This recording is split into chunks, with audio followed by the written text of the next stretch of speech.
মুসলিম শরীফের হাদিস। বর্ণনাকারী আবু হুরায়রা রাদিয়াল্লাহু তাআলা তিনি বলেন, মান মাতা ওয়া লাম ইয়াগজু, কোন ব্যক্তি মৃত্যুবরণ করলো কিন্তু কোন জিহাদে অংশগ্রহণ করলো না, ওয়া লাম ইউহাদ্দিস নাফসাহু বিল গজবি, অন্তরকে বুঝাইলো না, নিজেকে বুঝাইলো না যে আমাকে জিহাদ করা প্রয়োজন, আমাকে জিহাদের মতো টেন্ডেন্সি লালন করা প্রয়োজন, এটাও করলো না।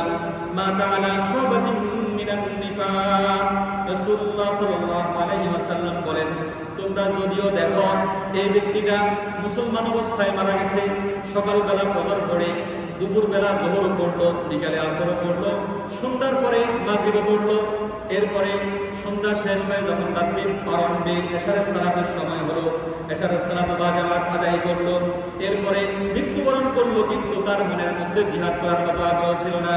রাসূলুল্লাহ সাল্লাল্লাহু আলাইহি ওয়াসাল্লাম বলেন, ওই ব্যক্তি প্রকৃত মুসলিম হয়ে নয় বরং মুনাফিক হয়ে মারা গেল।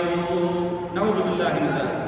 তাহলে এজ এ মুসলিম, একজন মুসলিম হিসাবে প্রত্যেককেই জিহাদের তামান্না অন্তরের মধ্যে লালন করতে হবে এবং জিহাদ করতে না পারলে জিহাদের আগ্রহ অন্তরের মধ্যে নিয়ে মারা যেতে হবে, তাহলে সে প্রকৃত মুসলিম হয়ে মরতে পারবে, অন্যথায় প্রকৃত মুসলিম হয়ে মরতে পারবে না। অনেকেই দ্বিধার মধ্যে আছেন যে ইরান হলো শিয়া, এদের পক্ষে কি কথা বলা যাবে কিনা। তারপরে সবসময় এরা শিয়া সুন্নি বিভেদের মধ্যে লিপ্ত ছিল, ইরাকের মুসলিমের উপরে সুন্নি মুসলিমদের উপরে আক্রমণ করছে, দ্যাটস ফাইন, এভরিথিং ওকে।